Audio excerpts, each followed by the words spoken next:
is a great honor and a privilege to introduce Irene Klass. We're here in Johannesburg. And Irene, thank you so much for giving us your time to tell us your story. Pleasure. In plus minus 6 years' time, there will be no more survivors left. It is my duty now to speak about what happened during those terrible years of war. I lived in Lodz, Poland. The war started when I was 8 years old. My mum, dad and I were on holiday in our cottage near Lodz.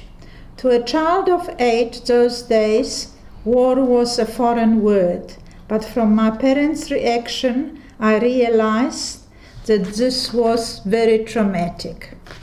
We returned to our flat. To be identified as a Jew, we had to wear a white band with a blue star, but later they changed it to a yellow star. Even babies had to wear the yellow star. At 8, my schooling days were over. My mum arranged for a non-Jewish teacher to come and teach me. This was at a great risk for a Polish lady to teach a Jewish child. There was a death sentence on her head. The Warsaw Ghetto was formed in 1940. Jews had 2 weeks to move to the ghetto. My father didn't look Semitic and he could speak German, so he got false papers. I moved to the ghetto with my mother, uncle and grandmother, and we all lived in one small room. The conditions were very bad. There were no doctors, hospitals, medicines, no facilities for hot water. Disease thrived. People got typhus, which is spread by lice. I remember my mom saying, "Don't walk close to other people so the lice won't jump on you." Food was scarce. We received ration cards. Half a loaf of bread a week, a little sugar and flour, minute portions. If one couldn't afford to buy on a black market, you died of starvation. There were 4 to 5 barbed wire entrances to the ghetto, guarded by German guards with dogs and guns, so you couldn't go in and out of the ghetto. Small children were smuggled through the wall to get food. They took out bricks and smuggled food through the holes. If the Germans caught them, they were shot on the spot. People were dying faster than they could be buried. They were found lying in the streets covered with newspapers.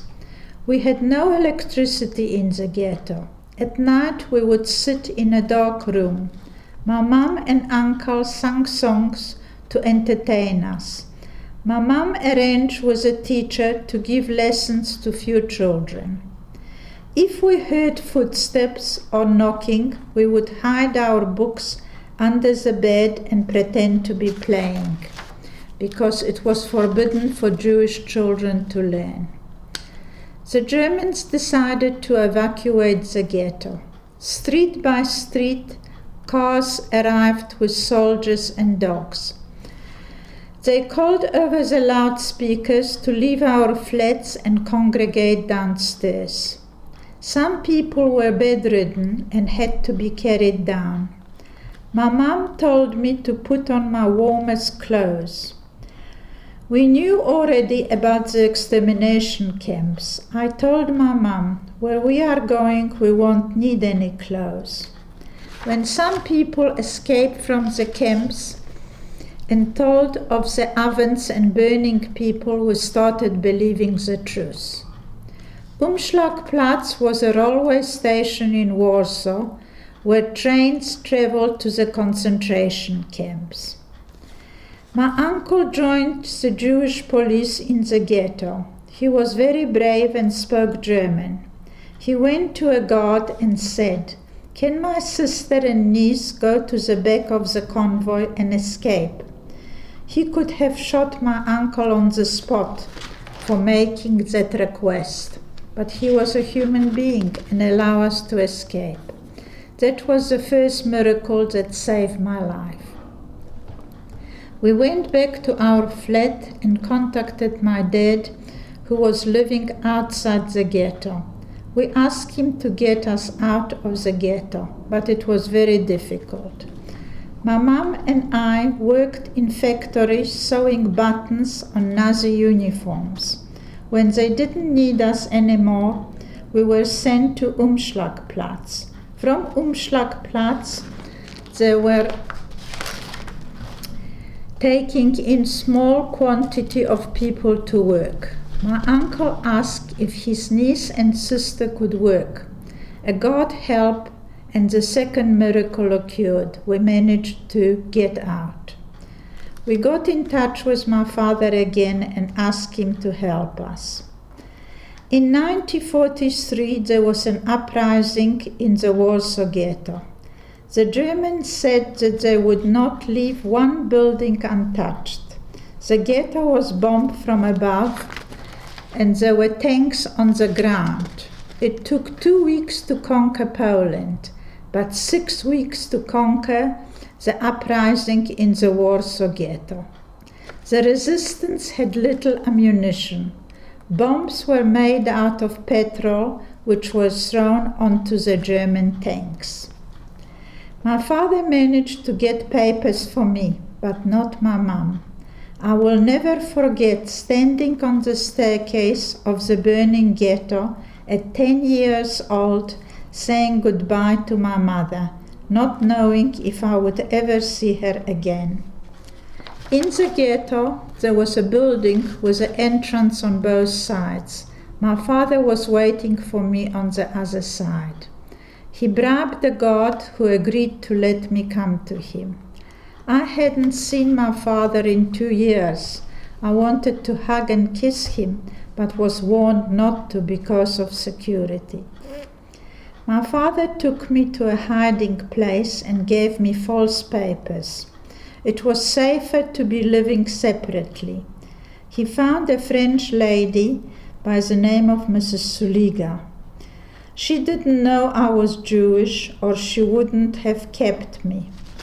There was a death sentence if she was caught hiding a Jew. My father said he was my uncle and that my parents were dead. He would pay her every month for her to take care of me. There was a big cathedral opposite us.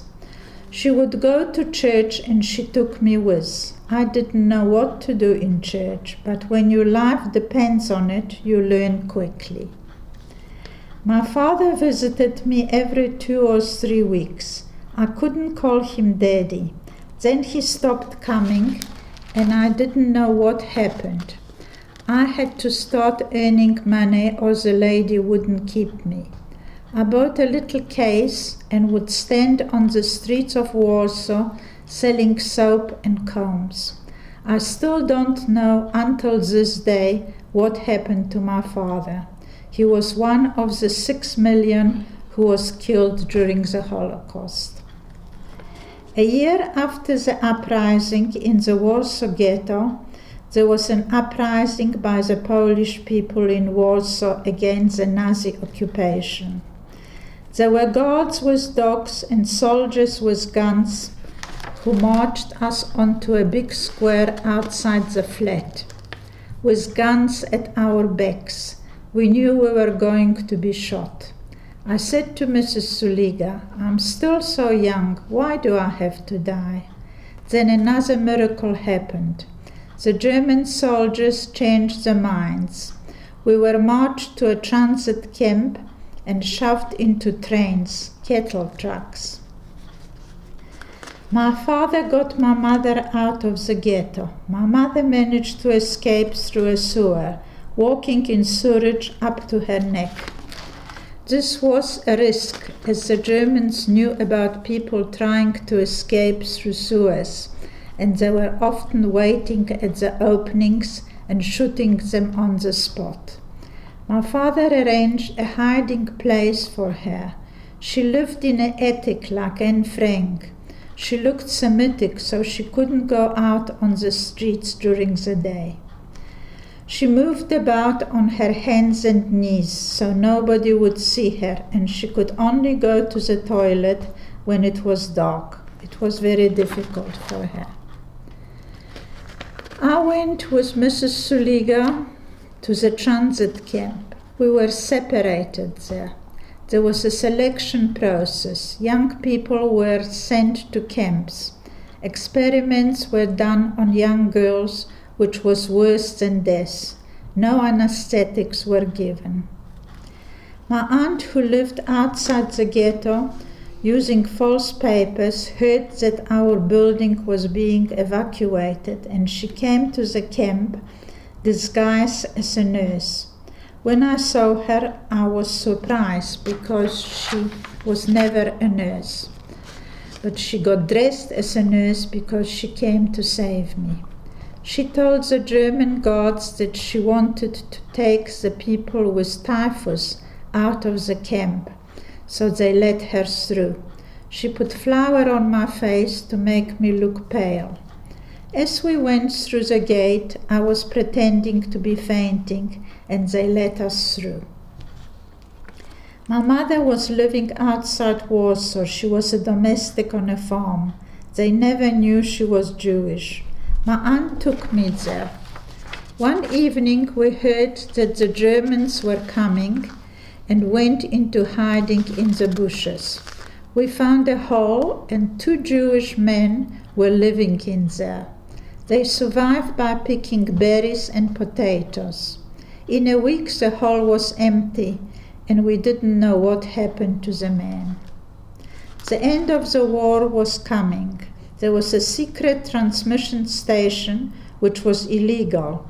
They were transmitting information from Poland to England. The Russians were at the Polish border, but it took time to liberate us. Young girls were raped. My mother locked me in the attic and brought me food. One morning we found a Russian soldier in the kitchen. Once liberated, we left the farm. We went back to Lodz. The United Nations sent parcels, and I got a coat with a fur collar, which was a very precious possession, as I had nothing. Years later, I was sending clothes to Israel. It was much better to be on the giving side than the receiving side. Rabbi Schonfeld from England took orphans from Poland to England. In 1947, I went to England. A family in England signed a guarantee for me, and I left Poland at 16. In 1948, my mother went to Israel. I went from England to South Africa and then to Israel. I married in Israel and then came to South Africa and have stayed here ever since. In conclusion, I would like to honor and acknowledge those who didn't have the chance to live, and my wish is that nothing like this will ever happen again. Never again.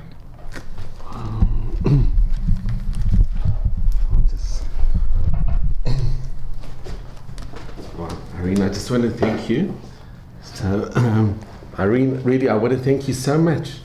Your story and what you went through, it's something absolutely unbelievable. And you're so positive, such an inspiration. Thanks. And you smile, and you are something we can all emulate. You are very, very unique. Life has to go on. Our life has to go on, yes. Wow, but you're already such an inspiration for all of us. And Ad Mei stream to 120 in good health, Mazel and Brucha. Thank you so much. Thank you.